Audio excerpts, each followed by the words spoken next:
Good afternoon. We'll call the April 20th meeting of the Griggs County Commission to order. Would we rise for the Pledge of Allegiance, please? I pledge allegiance to the flag of the United States of America and to the republic for which it stands, one nation, under God, indivisible, with liberty and justice for all.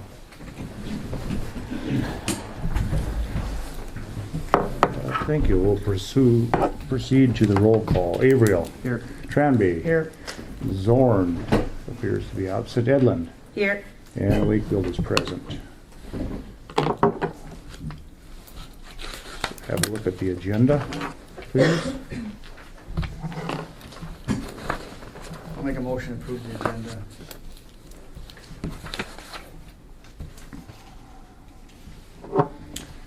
We have a motion by Tranby to approve the agenda. Do we have a second? I'll second. Second by Edlund. Any further discussion on the agenda? Any further discussion?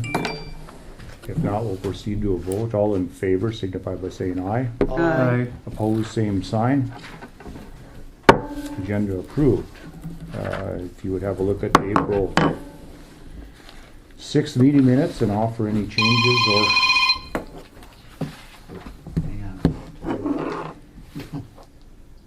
any changes or corrections? Anything that was left out?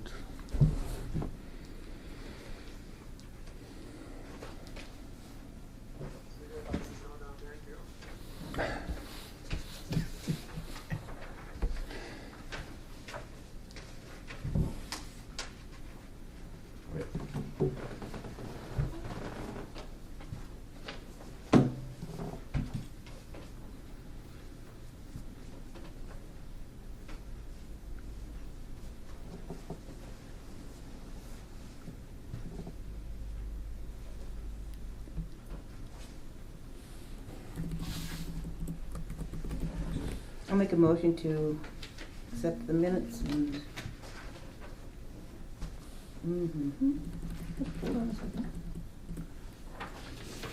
was it proceed with the reading? There we go. Dispense with the reading? Or dispense, yep, sorry.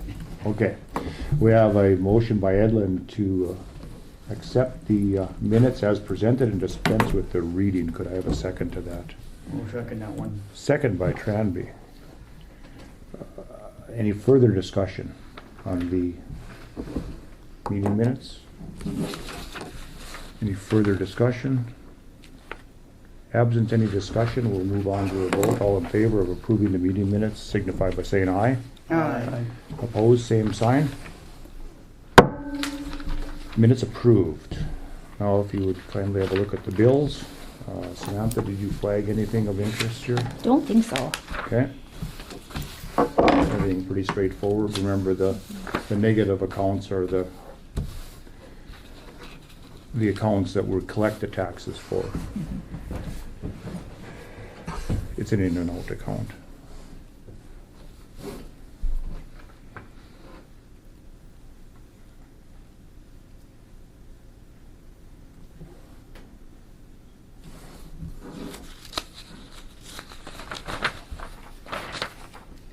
And that negative account signifies the amount we've paid to that entity, correct? Correct.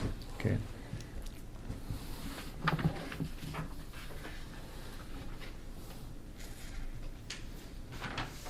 So in the, like on the first page for Addy, general, we've paid $8,117.20. And that is as if you paid this bill. Yes. Yep. Okay. Does anywhere on this document we have here show how much is left to be paid to Addy? No. Sam, what's CNA surety? My notary. Oh, it is. Okay. Just curious. Mine renews in June. Where's that? Oh, never mind. I was looking at the minus sign behind it. It was like 120. Yeah, never mind. It's $50 is all. That's, I was looking at the other one behind it. So 120,000, whatever, 120,000. Christian Chrysler.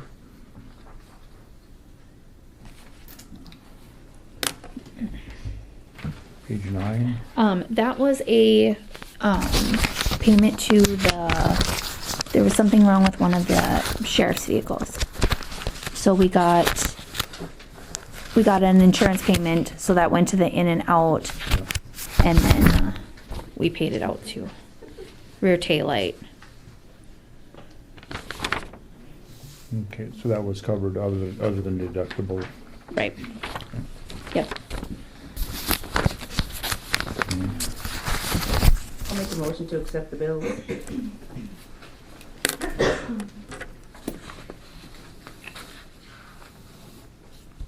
We have a motion on the floor to accept the bills presented by Edlund. Is there a second to that motion? I'll second that. Second by Tranby. Any further discussion on the bills?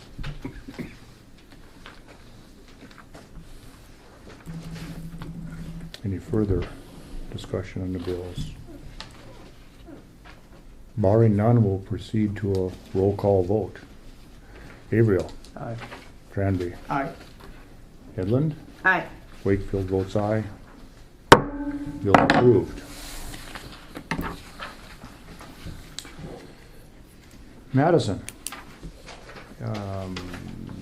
Tranby wanted to know about the CDs and how we Yep. deal with that, so if you could answer his questions and No, I was just curious how they worked, you know, on that one, so. I can give you just a basic outline of it and then Yeah. she can fill it in. So the CDs are, The reason I questioned was that it was, you know, it was, say, for example, one was like 200,000 and it doesn't seem to go up ever. that's right, so You know, you follow we're up not the I same. doing, have an answer for that for you. I Yeah. inquired to Connie, and she said the interest from them never gets added to the CD, so the total gets remains the same. A long time ago, the commission decided that all interest would be divided between the general and road funds. So Oh. each month in the banks, I'll get a line item that says interest, so I'll make a miscellaneous receipt for that bank and put those, split that in half and disperse it between the general fund and the road fund. yeah. Anyway, here's the general outline of how it's Yeah. supposed to work first to start with, is when we look at the overall budget, not us, but the treasurer and hopefully with guidance from us, and we try to determine how much money is needed throughout the year. Because obviously, in the last 10 years with low interest rates, it hasn't been a big deal. If the money stayed in the checking account, who cares? It didn't earn any money. Now with the higher interest rates, money that isn't needed for 6 months should probably be earning some kind of higher interest. So we should have a tranche of CDs that pay off incrementally throughout the year. Okay. To determine that, you have to look at what is the overall cost of the budget between whatever time you're doing this and the end of the year and how much money you have on hand. It gets to be kind of a complex deal. Then, to answer your question about how do we determine the rate that we are paid for our CDs, they're bid out, correct, Madison? Yeah, So- so when maturity date comes up, so you can see like on the Yeah. Revere ones, those are coming up in July. Okay. So what I'll do is I'll email the 4 bank entities, Rivera, Bank Forward, First United, and Farmers and Merchants, and I'll ask what their rates are for a 1-year CD, and whoever has the best rate, that's what I go with. So like this last year, Rivera had the best rates, and so I just stuck with them. Yeah. So, and then the final safeguard on the CDs and all the money that we have in the bank is the pledge of assets by the bank. So as you're aware, any financial institution is only obligated, the FDIC is only obligated up to $250,000. So government entities, bigger businesses require or ask of the bank, in the case of a government entity, we require that the bank pledges assets to the amount that we have on deposit. So they would take a bond out then, is that correct, or something like that, would they with the bank? They pledge their Yeah. equity in the bank. Okay. So it used to be each bank, or the bank would pledge, like say we had $1 million in the bank. The bank would give us a pledge of equity for $1 million. The way it looks now, 2 of the banks are still doing that individually. 2 of the banks are looking at their whole portfolio and say, okay, we need to pledge $10 million split up amongst these different entities. So they send it out as one pledge, and we're included in that pool. Okay. So that's a safeguard there. The interest, I think we need to change that. Because in effect, what we're doing by sending the interest to the general fund and the road department is we are funding something without the approval of the people. That's not levied money. That's. No, it isn't, but isn't it a problem if you don't, because if you, right now you, for example, like, there's like a $250,000, CD, for example, you can't, if you can't go over that amount, you follow what I'm saying? You're sure 250,000 FDIC, you follow me? No, because we've got other money within these other within the banking No, system. I mean, like a typical bank is $250,000, they insure 2. No, that's what the pledge of assets is for, to insure Okay. over and above that. What I'm saying is, Yeah. if we take the funding system for the county, the government, all the departments, is a budget is proposed, and then it is approved and levied. If we're taking money and giving it to one of these entities, the road department or the general fund, it's skipping the whole process. And I see Wayne shaking his head, Wayne, but that is correct. You can't take the money that is without approval. You could take the interest every year and send it to the general fund, but automatically you just can't send it there. That's not, it's outside the budget process. So what should happen is, as it rolls over, then that should be, the interest plus the principal should be the new amount of the CD. That'll give us a better idea of what we're earning too. I mean, you can, Yeah. Well, and then you don't have to realize that interest until it's actually paid out, until it's rolled. Okay. I don't know when that happened, when they decided to do that. I don't ever remember being a part of that, but that isn't proper, because we're stepping outside of the budget process. The money could still be brought in another way, but it needs to be kept track of that I way. think, the reason they split it was because a lot of the money was money that was set for the road department. So the general fund didn't have a whole bunch of money left over every year, but the road department had funds from like the federal aid road and stuff. Mhm. And so they put it in CDs, and then they split it between the general fund and the road department. Where did this money come from? Where did the money come from to make these CDs? Was this just from general funds once upon a time? We're like, hey, we got an abundance in general funds, let's put them into CDs to accrue interest? So it's like, where did this money come from? Well, if you can imagine the short time that we've been in this, look at the money that comes from from the federal, from the state, from all Right. these. So sometimes it would end up the road department. Sometimes it would end up and going to be saved for a rainy day, and it is, and it would be put into a CD. And Wayne, I understand what you're saying, but the same thing will happen if we just roll the interest over. It'll still be available. It will just be a lot cleaner way of visualizing how much that money has made for the citizens and the potential use for it, and it will make Mandy's job easier too. So She- would it make a difference if, say, it says $200,000, your what do they call it? Pledge of assets. They, all 4 institutions have to pledge assets anyway, because they're all combined over the Well, I was gonna $250,000 say, limit. the CD is 200,000. Yeah, Okay, so then the next year it's 207,000. Yeah. Because there's interest. That's my point, so, they do the pledge of assets quarterly. okay.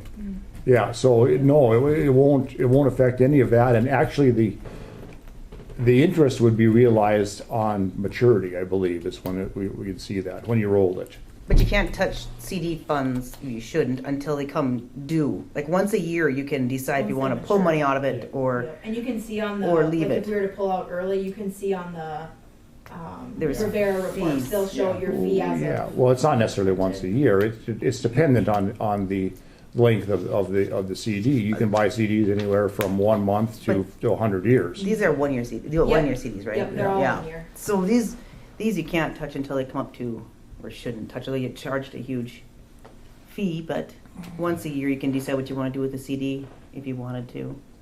But that's really not the way to do it. They should be staggered with from 3 months, 6 months, 9-month maturity dates so that you can move as much money out of the checking account and into an interest-bearing account, but have it, make sure it comes back incrementally as you need it throughout the year. It doesn't do any good to have the whole year's budget sitting in a non-interest-bearing checking account when you're not gonna need a lot of that money at one time. You need it throughout the year. So it should be incrementally divvied out into at least 3 tranches, 3, 6, and 12, 3, 6, and 9-month CDs. So we don't even count, when we do the budget, we don't even count income as this interest that we get monthly as income? On No, the it's been budget? going, the way it's, well, no, you're confusing. A budget is not, Well, on the revenue side of the budget, when we say we have income coming in, are we counting this interest that we're gaining every month in that? no, you're trying to equate a budget to a financial statement. They're two different things. A budget in government is not allocation of money, it's ability to spend money. Two different things. So the budget never takes up the total amount of equity in the county. It's like a checking account that you can spend, okay, the checking account has $10 in it and the budget now has allocated 8 of those dollars. Right. The money that sits in the checking account will earn interest, and the next year it will be worth a little bit more. It's a cushion against catastrophe, basically. It is what it's there for. It's a savings account. And if, right. Right. So is it reflected in the budget? No, it's not reflected in the budget. Is it reflected in the overall daily cash balance for the total equity of the county? Yes, it is. And you have to have a cushion there because you never know. Catastrophes happen. I mean, things happen, and there has to be a way to ensure that you can move your way through that. And the way you decrease that amount of money in the treasury is by decreasing the amount of money that you levy, take from the taxpayer. So say you think there's too much money in the treasury and you want to decrease that amount. Well, then you just decrease the amount of taxes that you take in, and the money moves out of the treasury to fund the budget. That's the way the system works. But you have to understand that a lot of these monies that have flowed into the treasury, we're talking about 100 years or more of monies that have come in there, because it never does empty out. It's a revolving system. So during the budget cycle, you never take into account the overall value of the county. Right. Right. Right. And you shouldn't, you can't, because you would, like shaking dice, double or nothing, eventually you would drain the account. So if you ever cash out one of these CDs, where would that go? Into the general funds? No, it would just stay right there, but it might be allocated to a budget account. Right. Like, let's say, for instance, we do budget this year and we're like, oh, holy moly, we're $250,000 short. The CD comes up in whatever date. We'll take that CD and we'll take those funds and allocate it to the budget to pay for the budget difference. Do you see what I'm saying? Yeah. Is that where you put that? Is that how that works? Yeah. Okay. The last time that we looked at a budget, and it had the free money basically in the budget or in the treasury was only $240,000 unallocated monies. So these monies that are in there at one time have been a budgeted item and have rolled over. That could be cleaned up, there's no doubt about that. But our system doesn't allow it. So that's how it's supposed to work, and I don't think we have enough monies in CDs this time of year compared to what we should have, given the fact that interest rates are, Well, they've gone up, so the value of the CDs have gone down. right. It never was a big concern when you were getting No. a quarter of 1%, if whether it was in a CD or whether it was in a savings account. Okay. But again, you have to be careful, as Stephanie brought up, you put the money in there and then and you end up costing yourself money because you need it before the due date. Right. Yep, so, anyway, that's something not to be acted on today, is something No. to think about. That's not for more budget time and everything else. No, that really isn't a budget item, that's more an everyday, Oh, okay. that more is the, So if we need the money type, right away type of deal, that's available for. no, money is only available through the budgetary process. Okay. Well, that's what I mean, I didn't know if that was like those CDs were emergency deal where we get from. No, not really.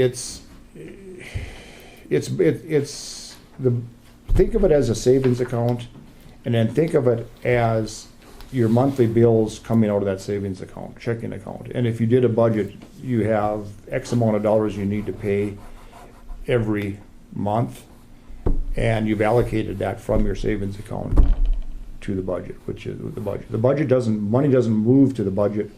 The budget is the ability to spend money out of that savings account. Yeah, and where municipalities or any government entity has got in trouble is using that equity moving as the total budget, because then there's no room for something going wrong.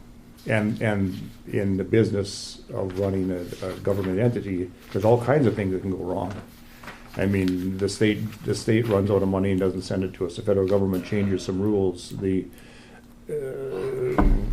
Name it. I mean, all kinds of things can go wrong. So there has to be a cushion there, and we can't deficit spend. So the cushion has to be in dollars, and that's the citizens' guarantee that they can continue on through the rough times if need be. Where does it show up on the audit? Does it show up? How does it show up on the audit? All these stuff. Is it an asset? I'm guessing, right? Mm-hmm. You follow what I'm saying? I'm just, Well, or not, or it depends on what you're auditing. Are you auditing the overall financial health of the county, or are you auditing the budget? So all those dollars that ended up there because of a carryover in the budget. So they're tied to an existing budget somewhere. Unencumbered funds are the dollars that the county holds that weren't tied to a budget. Again, I think the last time we saw that was like $240,000. So it couldn't be accounted for, which isn't unusual over the lifespan of the county. The system has been in place since since its inception. yeah. No, I just. Yeah. I was just curious. That's all. Yeah, so in the budgetary process, the first step is determining how much you're gonna spend. You put the budgets together, here's what we're gonna spend. The next step is to see what carryover you have from last year's budget to be used, from 2 years ago budget, not last year's, because you're in the current year from 2 years ago budget. How much money will go towards that? The next steps can be combined. So the next step is then what we don't have in federal state monies and what we don't have in carryover, we'll have to make up in levy. We'll have to take from the citizens. In that step, you could conceivably say, well, it appears like we have a big reserve in the county treasury, and we'll take out X amount of dollars to offset what we're going to take from the citizens. To my knowledge, that hasn't been done, because eventually that money, if you watch the balance, if you watch the balance in the treasury, it goes up and down. It's never on a climb like this. You know, come the end of the year, the value is decreased. So, and there's other monies that are stored there. So any budget item that isn't in the general fund that carries a balance, like the road fund carries a balance of what, $1.45 million. That money is then stored in that treasury. So you got to really be careful on what you're doing with the treasury, because a lot of it, almost all of it, is tied to a budget that you might not use on a yearly basis. The flood funds, the road department. Road department's part of it, what you're saying, as it's kind of in there. You know, the road department's part of your. The road department You follow, you know. has two different budget. Let's see, what would be the word? Two different means of budgeting. One is is it Class C? Is the C part of the budget? Yeah. Those budget items are dollars that are put in, and they don't empty out at the end of the year. Like say the general fund. If you fund the general fund, it comes to the end of the year. If it doesn't get spent, it rolls back into the general fund. Yeah, that's right. On the C schedule, if that money didn't get spent, it just stays right there. Oh. And as it's spent, it decreases as money gets put into it, whether it be from the federal highway or the state highway. In terms of the road department, it increases. So if you went, like say you went and pulled money out of the treasury and didn't account for all the C budgets, you could conceivably pull money away from one of those budgets, and if the budget was fully utilized, there wouldn't be money in the treasury to cover it. And then, of course, you have to take into account also in our treasury are all the monies that haven't been paid to all the different entities we collect taxes for also. It's not all. No, I know, it's in and out, like you said. Yeah. Yeah. So to my knowledge, the scenario that Stephanie asked about hasn't been done. I haven't seen it anywhere, I would certainly advise against that. That's a slippery road to go down. There have been some other counties that have done that and gotten in trouble over it.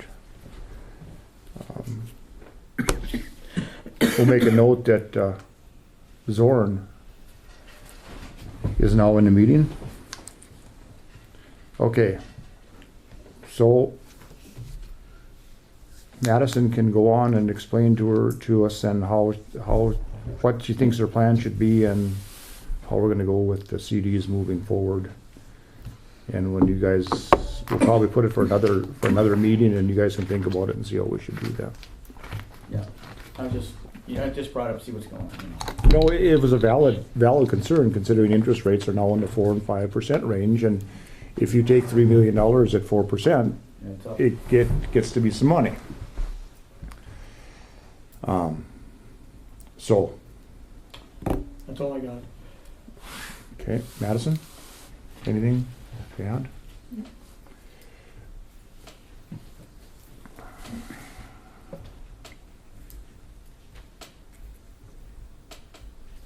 No action to be taken on this. We'll just move forward, and you're gonna try to clean up the daily cash report some, try and get that so that they're more reflective of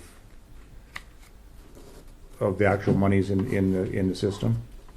I'm not really quite sure how I would do that. I had spoken with Connie, and still her email, it just says, the interest from them never gets added to this CD. Mhm.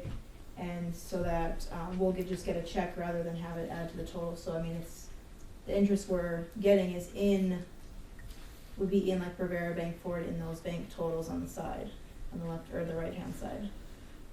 So the interest we're accruing, and we get a check each year for that interest, Mm-hmm. and then we get applied to those accounts. So I guess that would make a decision we should make on whether we want that interest rolled over into the new CD. You just roll it back into the, you can roll it back into the CD that it's. Yeah, and then, in. so the CD, yeah, in that CD, so they would just have a, So you just roll back Yeah, the we got a CD couple and the CD CDs that would it work. would, it would really be easy for us then, because then we could just get the printout and you could see, okay, I made this much this year, this much this year, this much this year. Yeah. Yeah. Well, let's think about that till next meeting and then we'll.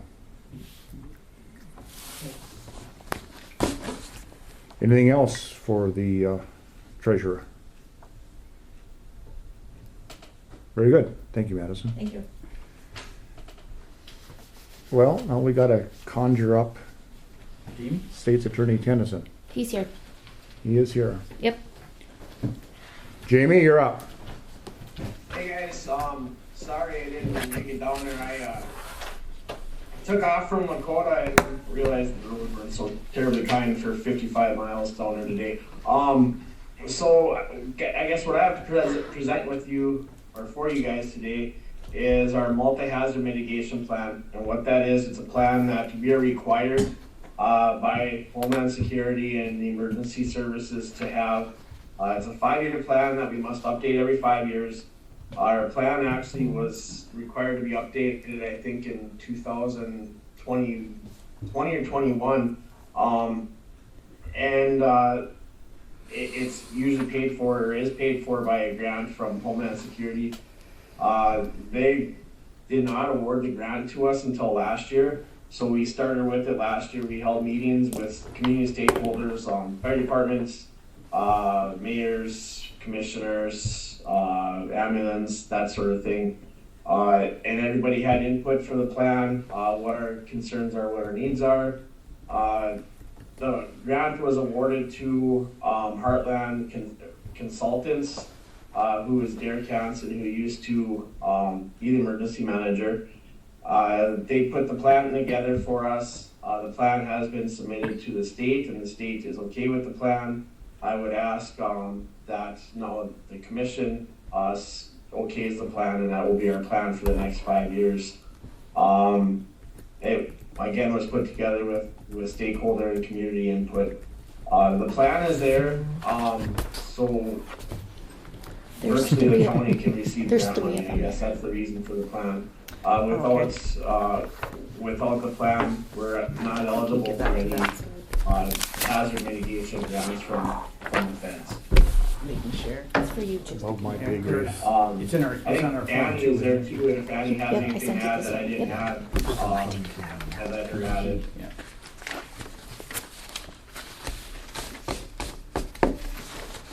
I did get that. I did review it. I see we're supposed to now verify anytime we're on Zoom to make sure that it's a biological entity and not a form of AI. How do we do that, Jamie? I don't know, but I can.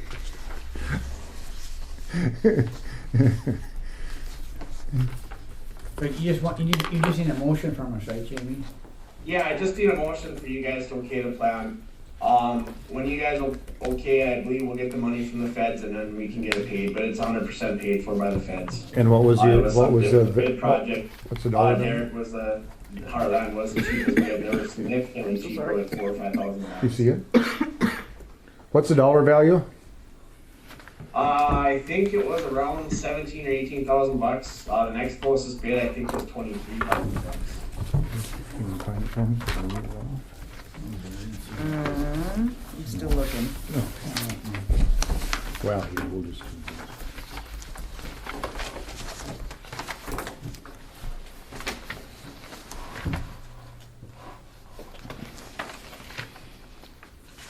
We can just make a motion to approve the plan. Yeah, so the plan is from Heartland. Jamie, who put the plan together? What are we approving exactly? Well, This- after this right the here. meetings, Heartland Consulting put the plan together. That's right. That right there. Okay, well, we'll make this generic. So we'll need a motion to approve the Griggs County Multi-Hazard Mitigation Plan update as presented. So move. Motion by Edlund. Do I have a second? I'll second it. Second by Avriel. There we'll have a roll call vote. Avriel, Aye. Tranby, Aye. Zorn, Aye. Edlin, Aye. Wakefield votes aye. Mitigation plan update approved. Thank you. Jamie, anything else? Not for that. Is Annie in there? She Not has yet. been working on some grants. And she was gonna visit with you guys about that. Okay, we'll wait until, we'll move on and when she gets here, we'll go back to that then, okay? Can Okay. Jamie hang on for the North Dakota PERS a little bit too? You Yep. you I will be prepared to answer anything you Yeah. guys have on that. If that's really Jamie. What's that? If that's really Jamie. Oh, it's Danny. Okay. Yeah, so pages 18 and 19, PERS retirement, I'm not, this is kind of out of our hands. This is, No, I this know is a that. state that's, But it's probably not a bad idea for you guys to be informed, and if that's the next topic you're gonna talk about, I had sent an email out to Sam to send to you guys. There is some legislative updates on it. I'm guessing the PERS bills are probably gonna be the last ones probably the last bill that's passed this year at the session. The reason being is that it's such a big bill. Right now, I believe it's House Bill 1040. That looks like it's gonna be the bill that's gonna be passed with the legislator. That bill is going to change PERS as we know it. Currently, right now, as you know, PERS is a defined benefit plan, so it's a pension plan. North Dakota is probably one of the few states that is doing a defined benefit plan yet. It's going to switch it over to a defined contribution plan. This came from actually the 21 session. The legislator made it a study and effectively said that we wanted to end PERS, or we need to come up with something so PERS comes to an end. I think that there's close to $1 billion shortfall in the PERS account right now as it stands. What 1040 does as of right now, it would end PERS, it would start a defined contribution plan, like typical 401k is kind of what it's going to look like from the information that I have. What's going to happen to the defined benefit plan that we have with the deficit, it appears as if the legislator is going to commit $250 million to it this session. And I hope that they continue to commit that money to it to get it flushed. But that's the problem. And one of the problems that I see with this legislation is that this legislator can't commit the next legislator to contributing to it. So, of course, the counties are involved with the defined benefit plan. So it might have some costs. Whatever happens with 1040 could potentially have some costs to the county, but we don't know what those are because we don't know what the legislator is really going to do yet. Like I said, this is probably going to be the last bill that's passed in the legislature this year, and it's a big one. Correct me, Jamie.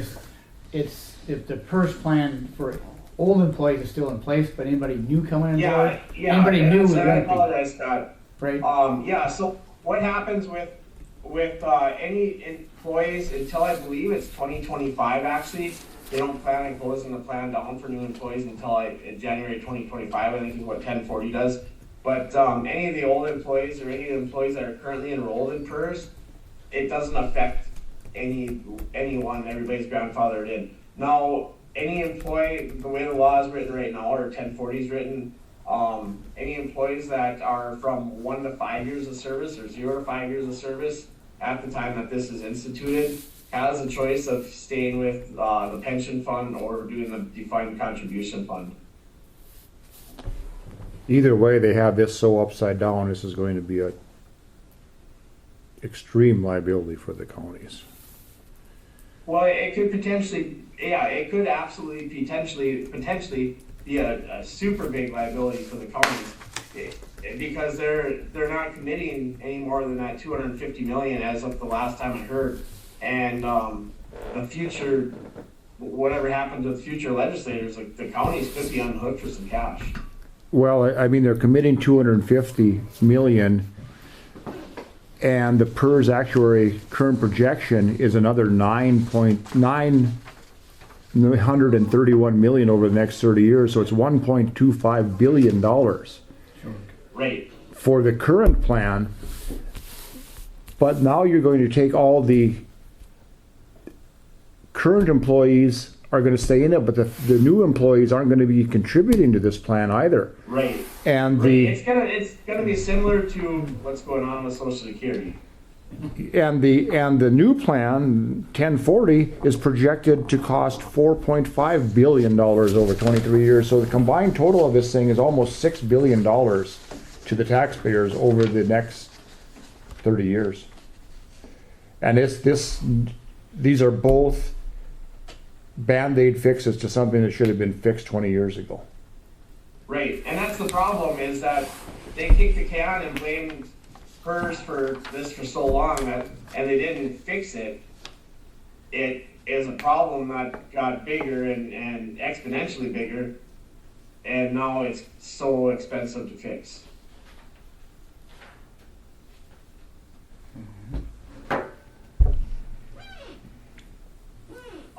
This is probably the biggest legislation that North Dakota legislators have probably ever seen, because it's so expensive. There were some other plans to continue the plan and raise the contribution, but it appears that 1040 is going to be the plan that is going to pass. That's the one that's received the due pass from both committees, at least. The state actually kind of tried this in like 2008, 9, somewhere in that area when I worked for the state, Yeah. going into a defined contribution plan and allowing people to pick a defined benefit or defined contribution plan. And the defined contribution plan was so far, the people that were in there were so far behind the people in the defined benefit plan. The state actually allowed them to buy out of it. And those people have to pay another 1% of their retirement, or 1 or 2% of their retirement, to be back in a defined benefit plan. But the defined contribution plan was so far behind what the defined benefit plan was, those people got out. I would guess that in 2 years we're going to see something different from the legislature, and it's even going to be more screwed up. Well, there's going to be a huge public backlash for $250 million of taxpayer money going to bail out the North Dakota State Employees Fund. That's going to go over like a lead balloon with the voters. Right. As well it should.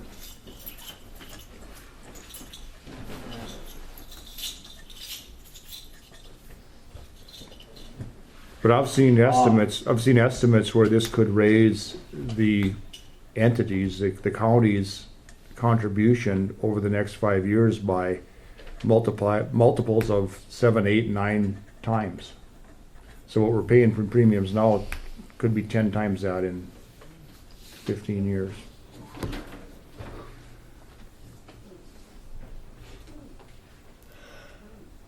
To me, there isn't a good way to fix it. It should have been, like John said, it should have been fixed a long time ago. And it's a mess, and it's going to be impossible to do something that's not going to cost people a pile of money either way.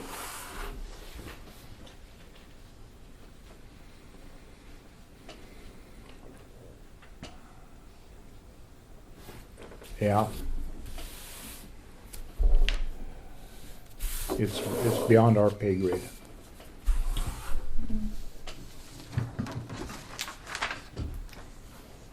That's all I have on that. I guess that's the update. And I don't know what's going to happen or what's going to be cut from the bill. Like I said, I'm guessing that's probably going to be passed on the last day that the legislators are meeting. That'll be an 11th hour bill. Mm-hmm.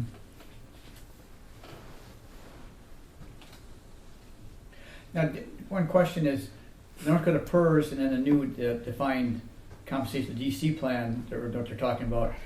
The first one you can't take with you, correct? But the DC plan you could, if you change different Well, companies? your contribution stays in your defined benefit plan, you've got that balance and it grows, but Okay, a but, defined contribution plan is more of a portable plan. That's what I'm saying, yeah. okay. But like say somebody retired prior to their retirement date that was on the old plan, upon their retirement date, then they start collecting. Right. Based on how much money was In there. contributed, but it's pretty substantial. Yeah. Again, I don't know if we're the last state or not, but I believe probably pretty close to that. Unfortunately, a lot of the states that have faced this crisis have defaulted. There was nothing else for them to do. The voters wouldn't allow them to bail out the plans with their monies, so they defaulted.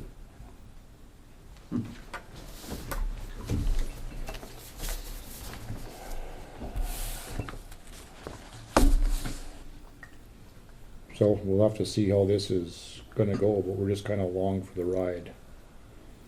Yeah, I just brought up just, Yeah. ring, Yeah, I don't think that there's a whole lot of changing what the legislators are going to do with it. They have got their minds pretty much set. Like I said, we came in this session and they pretty much had the plan from the 21 session to get rid of it and replace it with something else.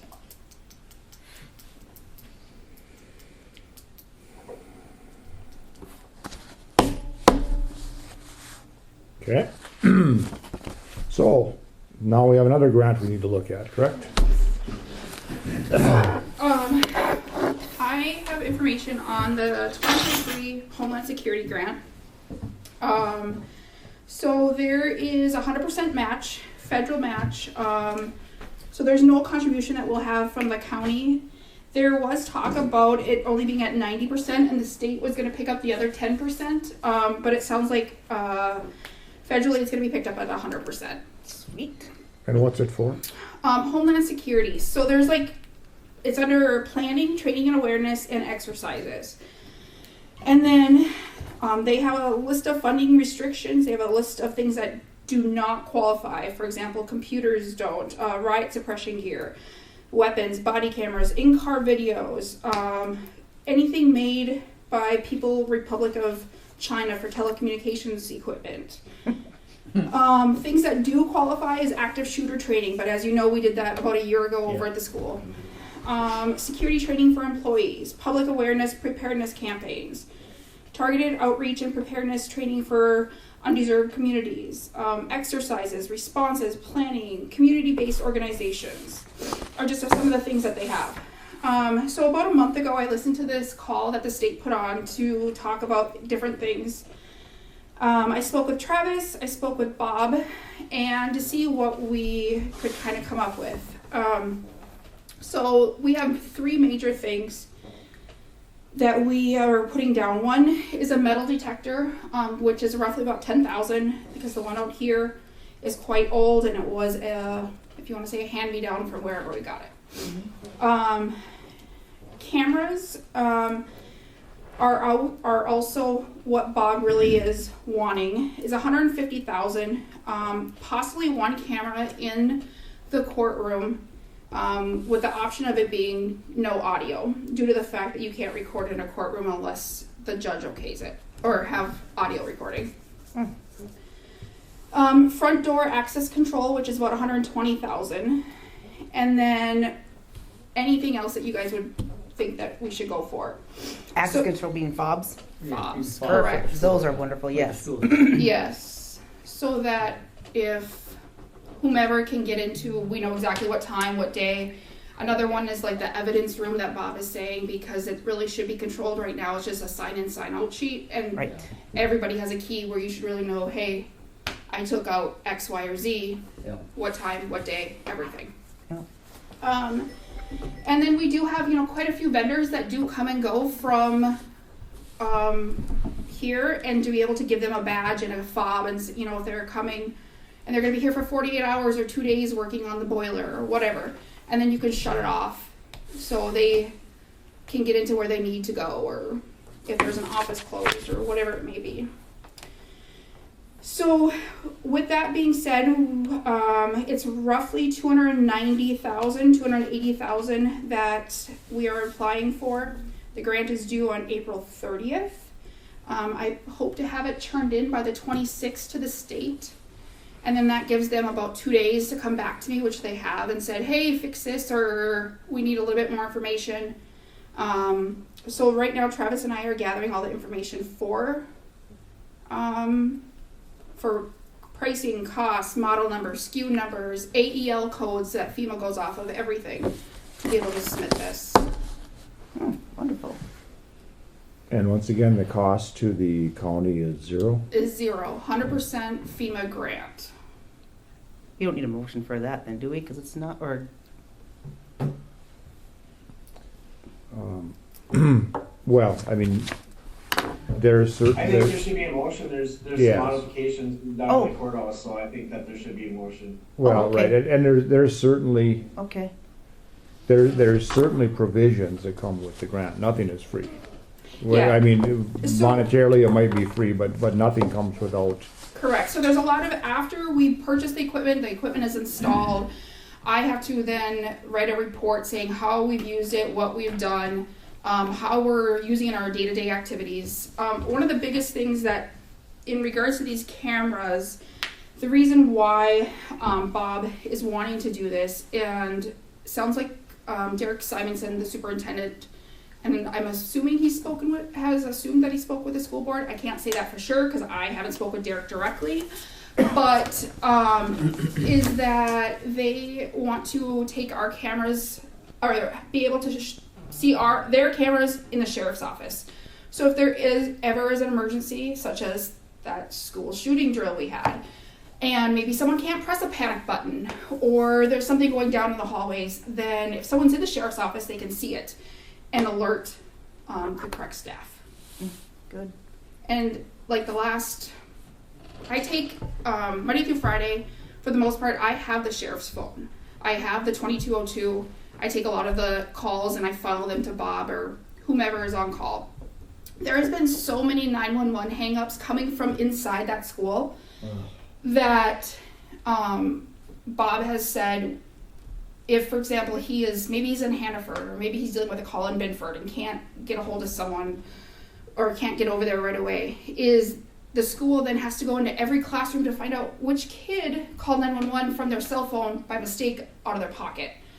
And so that would also help because their phones, like the receptionist phones, do not reach to all the classrooms in the school. Well, then we might be able to see, if we do have 911 hangups, hey, yes, this is legitimate, or hey, no, this is not. So I think it will help with a lot of different things. And then being a parent and having kids in the school system, I think it's a great thing. Okay. I make a motion to approve the the Homeland Security Grant. Or to approve it, yeah.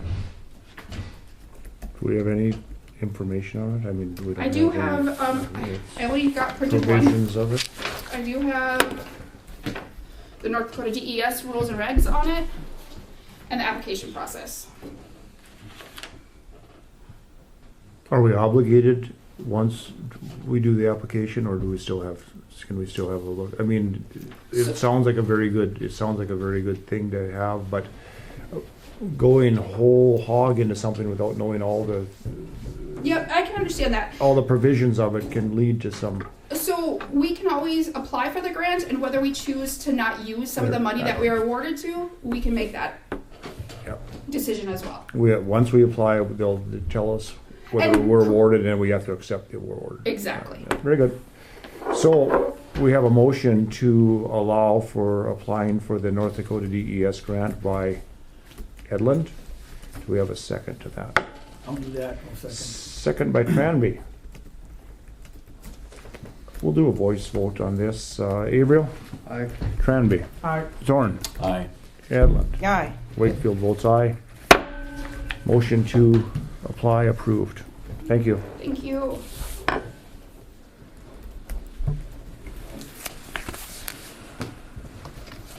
Budget calendar. Yay, it's that time of year again. So I just kind of went off of how we did it last year, just changed the dates to match kind of this year's. And this is what I came up with, if you guys are good with that. I think it worked out really well last year. I didn't think that we were, crammed with time. The one thing I suggest is, can we have slotted times for each department head so that they know, like at 3:00, we'll go over the auditor's expense. Yeah.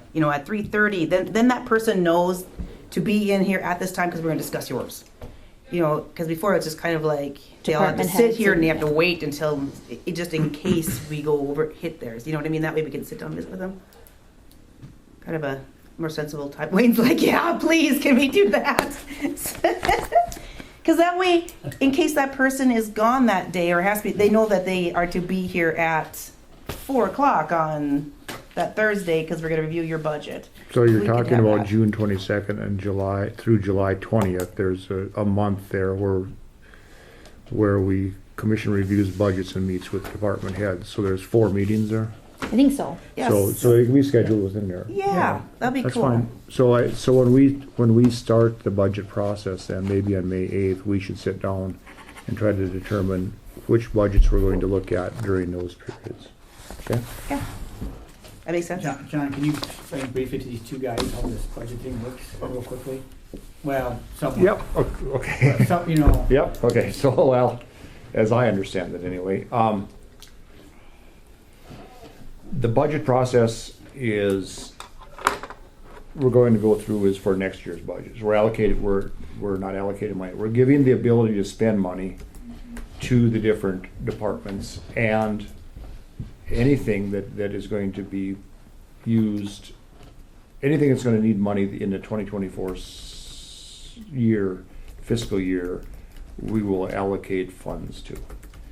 The department heads are in charge of their own budgets as far as giving us an indication of what they might need. Then we determine whether or not those are valid needs, or if there can be additions or subtractions from the values that they want. Once we hash out kind of a rough budget, meaning we've looked at every department head, we've looked at every budget, and now we add everything up. And we add up what the total cost is going to be to the county. And then we bring in all the funds that are available, the carryover from the 2021 budget, federal funds, state funds. And we subtract that from the dollar value we have to spend. And then we look at the remaining dollar value then, after all the monies that we can scrape up, is what we're going to have to take from the citizens, is what we're going to have to levy if we keep the current budget expectations in place. So what's happened then is we've looked at it, and we've said over the years, well, I think we can make some cuts here and here and here. I don't think we want to levy more tax than was levied the previous year. And how about if we lessen this, and horse trading basically.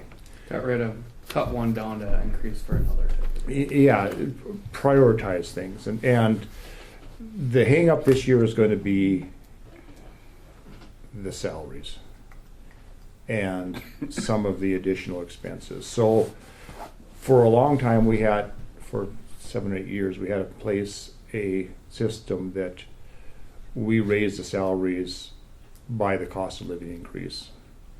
And that went out the door here 2 years ago because the salaries weren't going up enough. So anyway. So this year, there's, of course, the cost of living increase is going to appear to be huge. But we've already broken that model, so I don't know, it's going to be a negotiation, put it that way. Keeping in mind that personally, and as I view my job, and you can view yours differently, my number one obligation is to the taxpayer. Secondarily, my obligation is to the employees and the elected officials, but only in the case that the taxpayer needs to have employees and elected officials in order to have their duties done for them. some people over the years, some commissions have taken it on that they are their number one mission is to the employees and the elected officials, and that's really not, we represent them individually, we represent each taxpayer individually. So as a whole, we need to make sure that the taxpayer is represented and that the employees and the elected officials are able to have enough money to do their job. And that's, where each one of us sets our priorities is up to that person, and then defend that stance or promote another. But so that's where we end up in problems, because ultimately, just by human nature, benefits to the employees is detrimental to the taxpayer, and vice versa. So it's no different to school board and teachers. It's the same thing. It's just, what's good for one is not good for the other, and you have to somehow arrive at a middle point. So once we get that all done, once we get to a point where we know how much money we're going to spend, where we're going to spend it, and how much the levy is going to be, then we send a preliminary budget out to the citizens for their approval. And their approval comes in the form of a public meeting. They can come in, they can find fault with the budget, not that the budget is too low. It can't be raised at the public meeting, it can only be lowered. Typically, we don't get a lot of participation because over the years it's been a futile attempt. No one has paid much attention to the taxpayer. They basically said take it or leave it. And I would hope to change that at some time, because ultimately, if the taxpayers want to give the county $2 to do business, they get to do that. They're in charge. If the taxpayers want 0 services and they want to give, hypothetically, if they didn't want to give the county any money, they get to do that. If they want to give the county half their salary, they get to do that also. But it's not our job to determine how much money we're going to take from them. It's their job. It's our job to try to figure out how much money, what basic services they want, and how much they would spend for them. There's a budget webinar May 15th that you can sign up for. It's free through the state. If you want to be indoctrinated, sign up for that. Because the state's all about spending other people's money, as you just saw with this PERS thing. So, yeah. So anyway, it'll be a process, and everybody has priorities. Every taxpayer has priorities to their own, whether it be this program or this program or this program. And it's trying to figure out what the majority of the people really want to spend their money on. I use a simple formula. I ask myself, if I walk up to Tranby as a citizen and I said, I want to build this, how much money are you going to give me? I base it on, would he dig in his billfold and start peeling out $100 bills or not? Because we're doing the same thing. We're asking, but we're asking with force, because if they don't pay, we take it from them. This is not a simple process of, well, we got the money and we'll just spend it. We don't get the money until we forcibly take it from somebody. And if we don't take our job seriously, we're doing damage to the people we're representing. Yeah, it's through NDACO. That's the North Dakota Association of Counties. Yep, that's who it's through. Yeah. And I can't find the email right now, but if I find the email, I can. And Sam has a program in place that is able to, with the inputs, is able to give us an indication of, if we spend this and this and this, how much are we going to levy, pretty much on a ongoing basis. So it gives us a lot of options. We can say, okay, if we cut this and spend here, what's that going to do with the bottom line?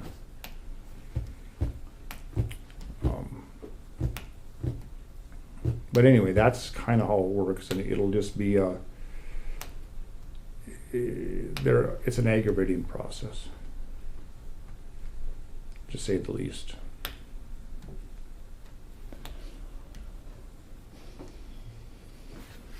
Needless to say, it's probably not gonna be fun.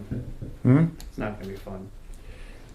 Well, no, it's not, and it's not supposed to be. It's supposed to be difficult to spend other people's money. Well, that's not what I mean. It's just the decision making and everything on what we'll have to do and to figure out how should I put this. Where we all agree on for the decision making to bring to them to what they want to spend. Yeah, I mean, again, it's not supposed to be a fun process, and the only reason we're here is because you can't have 2,000 people sitting in this room. Right. We each represent a number of voters, and we're supposed to, again, would they pull out their billfold and start wheeling out $100 bills for this issue or this issue or this issue, and I'll say almost in a lot of them, they wouldn't. But each different department and each different entity has their own followers. So you can never get 100% agreement on anything, you know. You can get 100% agreement on the bottom line. Yeah, you guys spent too much, but individually you can never get it. So, and we'll just have to see how much we do have some funding.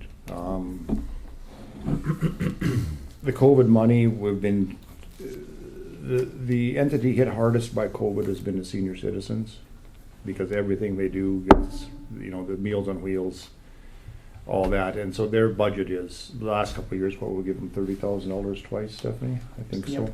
I think, I haven't seen their budget this year, but everything they do, the ride share and all that was dramatically affected by the COVID, you know, it raised the price of everything, and so they only have 2 meals, they have no means of raising any more money, so we've used the COVID money, set that aside and use that every year to supplement them also, which I think is a legitimate use of that money. So it's a process, and it just kind of goes on until the deadline gets nearer and nearer and nearer, and then the decisions get harder and harder, but they get made.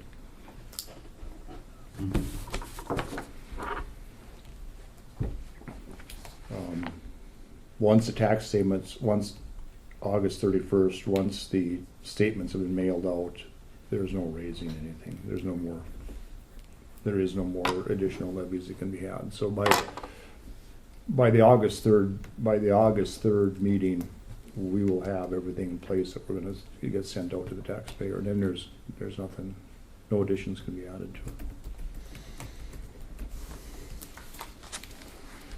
And it looks like she has September 7th will be our budget hearing.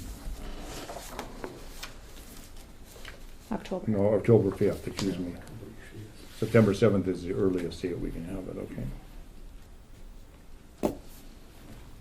And that'll be at 6 o'clock. So that regular meeting is at 4:30, so that we can kind of roll into the next. We don't have a huge lag.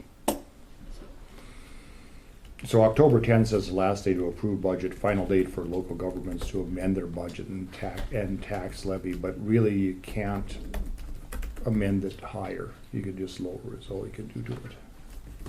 So. The biggest thing is getting everybody to get their budgets in a timely manner, and then sitting down and trying to determine where we stand.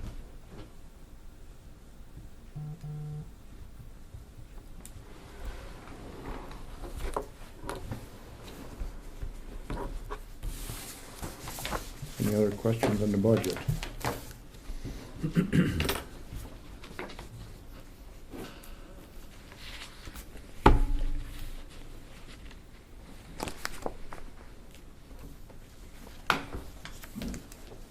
So at your next meeting, you would like to go through and figure out time slots for department heads? Is that what you would like to do? We can do that. Okay. It doesn't have to be, I mean, if we just put some time slots there, they can fill in. Yeah. But we'll just have to make sure that we know what those time slots are when we start discussing the budget, so that we've discussed that budget before. Yeah. Right. Okay, that's fine.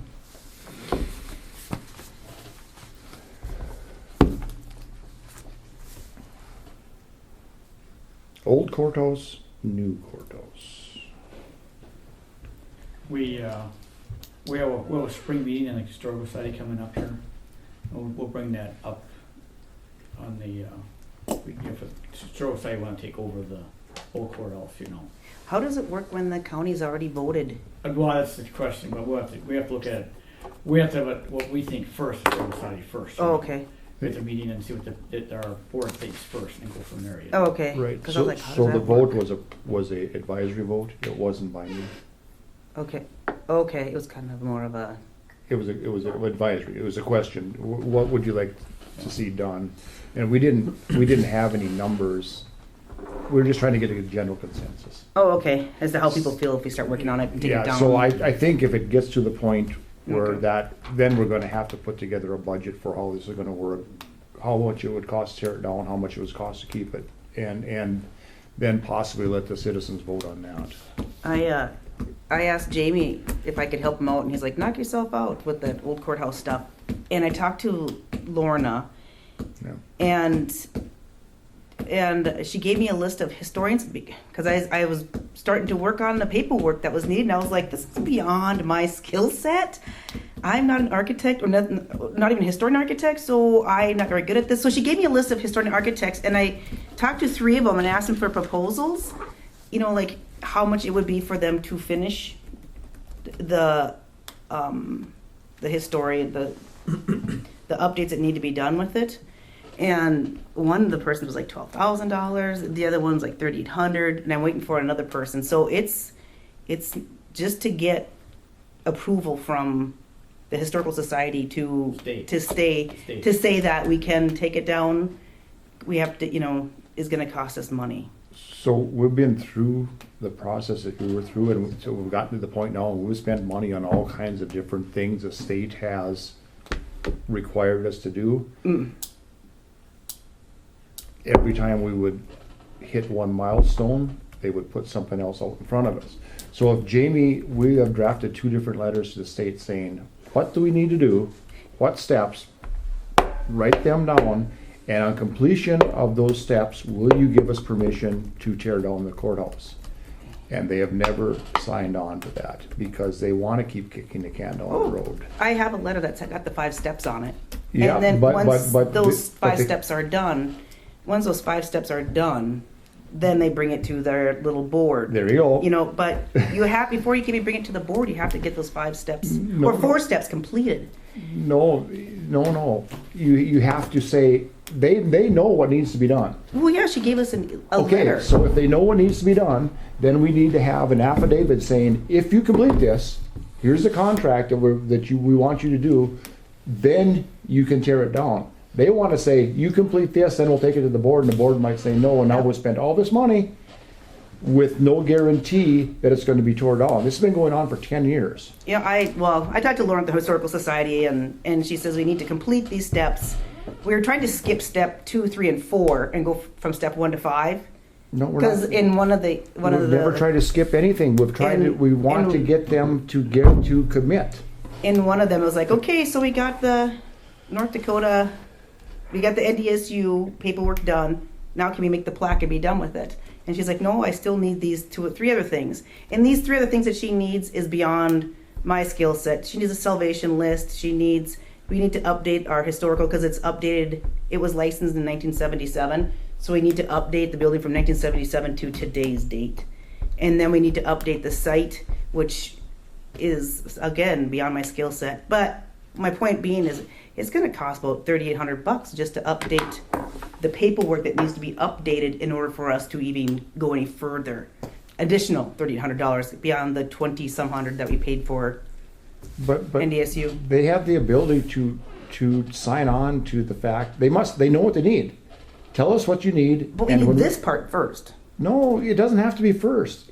What would stop them from saying, okay, here's the 5 items you need, and when you've completed this, we give you permission to tear down the courthouse. That's all we're asking. What they want to do is they want to say, you do 1, 2, 3, 4, 5, and then we'll look at it again. And that is not any way to do business because it's just stringing us along. There's no reason for that.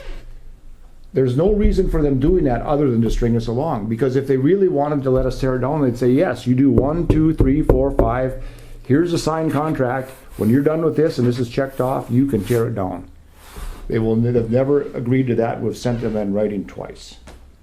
So any money we spent here is money thrown away because we're getting nothing for the money we're spent. And we have a letter that we should never have got, but we do have it in the file from the State Historical Society saying this courthouse will never be torn down. It was in her office memo, and it ended up in a file. And I fully believe that's the case. So unless we get them to commit to something, we're stuck. And we're not asking for anything out of line. Some of these things that Steph is talking about, you guys have already done in the past. They've completed step 1, is all the further we've gotten. The HABs needed to be updated by an NDSU grad student. That's the only thing that's been completed. We still need to update the site form. We still need to update the National Registration Nomination Form. And we need a salvage list. And then we need to create a plaque, saying, for it. And then once these measures have been completed and approved by our office, we will issue further letter advising the project to be allowed. So here, I have an email from January 6th that I wrote to Miss Steckler from, I believe she's from DS and coordinating with the Historical Society. My email states, or lets her know that we're done with the architectural survey by the NDSU students. Yep. Asked her what needed to be done to change the nomination with the Historic Society. And my question was, in order to get the blessing, we must place a plaque into the architectural salvage of the building. However, we do not want to do these until we get the blessing and go forward. How do we reconcile this? And she answered the email that it needs to be done before they close it. Yeah. So I also got an email from Lorna regarding that. And we need to do it before they let us know if they're gonna allow us to tear it down. So we're gonna have to spend, if we wanna continue forward, we have to spend that money, but we don't know what the end result is gonna be. They could say, yeah, we're not gonna let you guys do it. That's right. All right. So what is your option? I mean, it's a risk taker. Do it with the possibility. And if they tell us you can't, then what? Then you can't. So first of all, Steph, I know we've talked about this many, many times, but you or I or any one of us doesn't have authority to be negotiating with a government entity. The only way that the county commission enters into any agreement or negotiates with the government entity is by consent of all of us. You don't have the right to be calling them up and negotiating for the county. That's beyond your position. What did they negotiate? Just the fact that you're talking to them is a negotiation. What do you mean you negotiate? I can talk to Lorna. I can talk to Historical Society. Not on behalf of the county, you can't. As a private citizen, I am a county commissioner, so I can speak. I spoke the to county Lorna. commission has the authority, not you as an individual, unless you are in a majority. Unless 2 other people agree with you and it's passed at this meeting, you can't be going out and conducting county business individually. I didn't see that in my duties saying that I couldn't contact Lorna. Especially when Jamie for sure said, go ahead, knock yourself out. I'll give you the information. You can contact Lorna as a private individual. You can't contact Lorna and ask her what the county needs to do in order to finish this project without first getting permission from the county commission. Oh. What do you mean, oh? That's why there's 5 of us. That's why it takes a majority vote. This going out on your own, you have zero authority as one county commissioner. I have zero authority. Rod has zero authority. As a majority, we have the authority of the commission.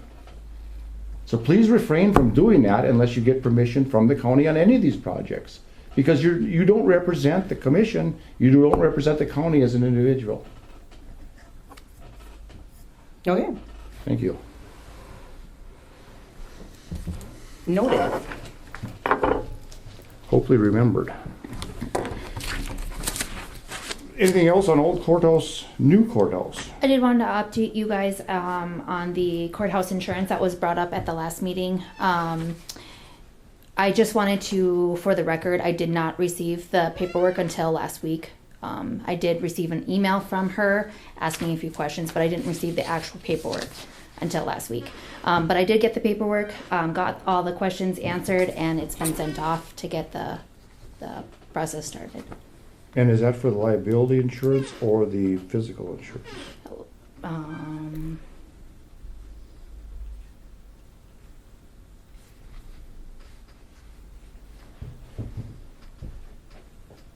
See here.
Well, it doesn't matter. We'll see it on the quote. I want to say the liability insurance, but because that's what she had said before to me.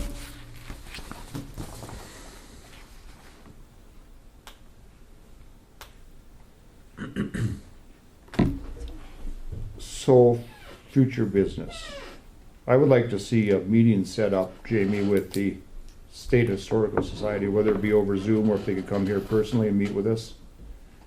Okay, I can do that. I'll contact them And, today. and then certainly the questions that Stephanie has can get asked, and they can all be in, and we could maybe get a resolution to this thing. So would it be possible with the consent of the commission to have you write a letter setting up a future meeting on that?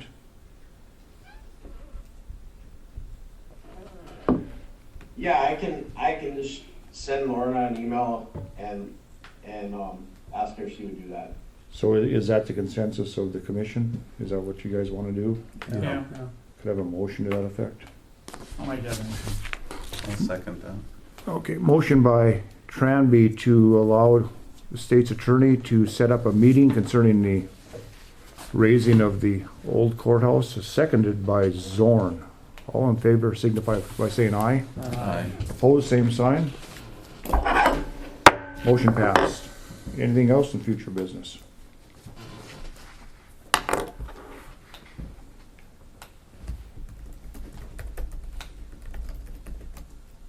Barring no future business, I would ask for a That'd be Tranby. me.